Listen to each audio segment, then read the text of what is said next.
안녕하세요. 노르웨이 길입니다. 반갑습니다. 자, 오늘은 재미난 꽁투부터 시작해야 될 것 같습니다. 한 카페에서 여인네 4명이 앉아서 얘기를 하고 있었습니다. 그래서 옆에 있는 사람이 가만히 보니까 아주 학교 때부터 친한 중년 여자, 그러니까 대학 다 동창들이 모였나 봐요. 그런데 3명의 여자분들은 너무너무 희희낙낙 재밌는데 한 명의 친구만 우울하게 고개를 숙이고 커피잔만 들여다보고 있길래 친구 하나가 물어봤답니다.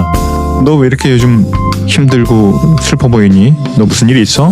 했더니 고개 숙이고 가만히 있던 그 친구가 하는 얘기가 니네들은 남편 없잖아 라고 하더랍니다.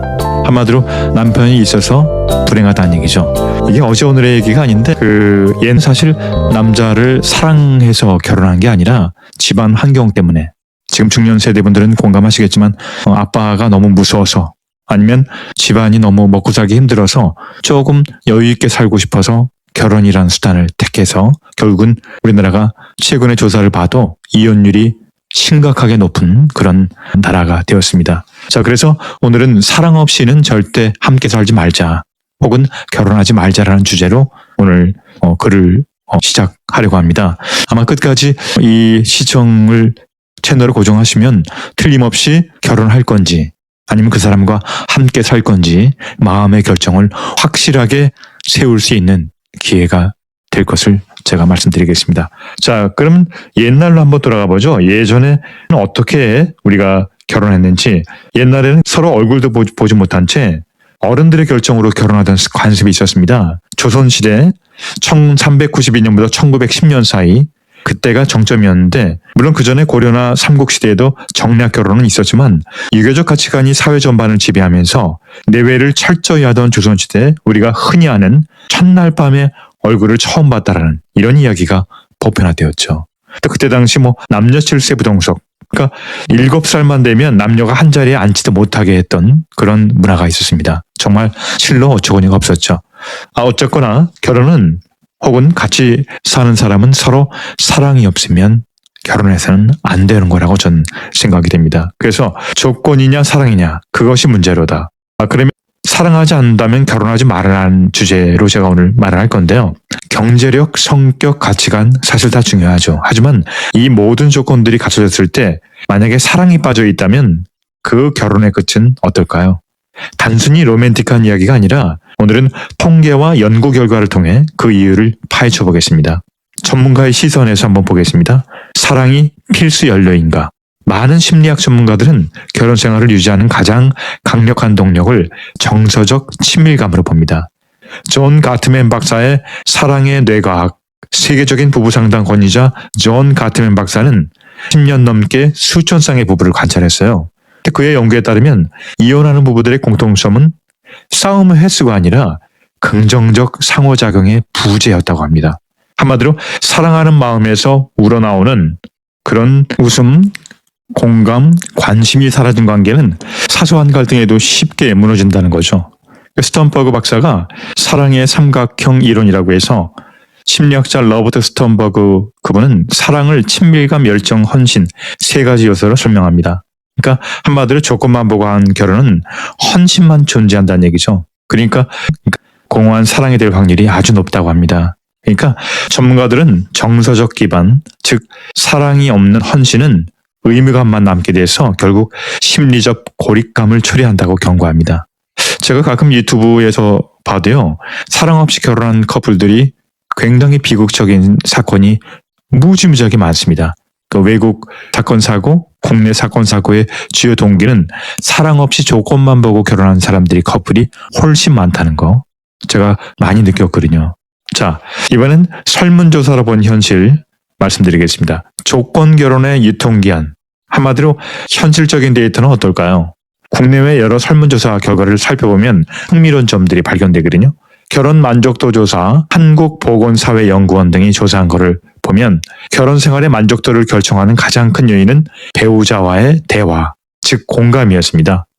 경제적 조건은 일정 수준 넘어서면 만족도 상승에 큰 영향을 주지 못했어요. 그러니까 어느 정도 중류층이라고 하죠. 간단히 얘기해서 그 정도 이상은 크게 만족도에 더 과하게 덧붙이거나 하지는 않았습니다. 자, 미국 퓨 리서치 센터에서 조사한 거에 따르면 결혼하는 가장 중요한 이유에 대해 무려 미국인들은 80%가 사랑을 1위로 꼽았다고 합니다. 경제적 안정은 28%, 법적 혜택은 23%보다 훨씬 압도적이었죠. 한마디로 서양 사람들, 특히 미국, 영국 쪽 사람들, 선진국일수록에 아무래도 사랑이 우선이었다는 겁니다. 이런 점에서 우리 국내에서는 조금 아쉬운 게 좀 있습니다. 과연 어느 정도 퍼센트가 나올지 한번 조사해 봤으면 좋겠습니다. 자, 이제 이유 있는 경고를 제가 말씀드리겠습니다. 자, 반대로 조건만을 보고 결혼한 사람들의 5년 내 후회 비율이 사랑을 우선시한 그룹보다 약 2배 이상 높다는 통계 조사가 있었습니다. 초기에는 경제적 안락감이 만족을 줬죠. 돈이 있고 여유가 있고 또 여러 가지로 자기가 원하는 어떤 수준이면 괜찮았지만 살다 보면 질병, 실직, 육아 스트레스 이런 게 닥칠 때는 사랑이 없는 파트너십이다 보니까 서로를 비난하고 계약 관계로 변질돼서 아주 극한 길로 넘어간다는 얘기입니다. 자, 없는 결혼이 위험한 진짜 이유는 결론에 가까이 이제 얘기하겠습니다. 사랑하지 않은데 조건 때문에 하는 결혼이 왜 위험한지 회복 탄력성의 부재를 우선 꼽을 수 있습니다. 살다 보면 반드시 위기가 옵니다. 이때 그래도 저 사람을 사랑하니까 라는 마음이 없으면 버틸 힘이 없어요. 그러니까 사랑하는 마음이 있으면 힘들고 고통스러워도 버틸 수 있거든요. 내가 선택한 사람이니까. 그런데 외로움의 질적 차이에서 이제 나타나는데 혼자라서 외로운 것보다 옆에 누군가 있는데 정서적으로 통하지 않으니까 한마디로 군중 속의 고독이거든요. 이게 정신건강에 훨씬 데미지가 큽니다. 한마디로 옆에 사람이 있는데 혼자 있는 이보다 훨씬 더 고통스러운 거죠. 또한 상대방에 대한 예의에 있어서 사랑하지 않으면서 상대의 인생을 조건의 도구로 사용하는 것은 장기적으로 두 사람 모두에게 불행한 일입니다. 한마디로 상대방의 배경을 보고 결혼하는 것은 본인도 잘못 선택한 거지만 상대방한테도 피해를 준다는 얘기죠. 아주 객관적으로 맞는 얘기인 것 같습니다. 자, 당신의 마음은 어디를 향하고 있는지 제가 여쭤보고 싶습니다. 이 채널을 보신 시청자분들은 오늘 이야기가 조건은 다 무시하고 사랑만 해라. 아무리 사랑이 좋다 하더라도 상대방이 아무것도 안 갖고 있는 게 없다 하더라도 사랑만 하면 된다는 얘기가 아닙니다. 최소한 사랑이라는 가장 중요한 단단한 기초공사 없이 조건이라는 화려한 건물만 올린다면 그 집은 반드시 무너집니다. 만약 지금 결혼을 고민 중인데 이 사람을 사랑하지 않지만 조건이 좋아서 라는 마음이 든다면 하시면 안 됩니다. 결혼은 긴 마라톤이에요. 완주를 위해서 조건이라는 운동화만큼이나 사랑이라는 심장의 동력이 너무너무 중요합니다.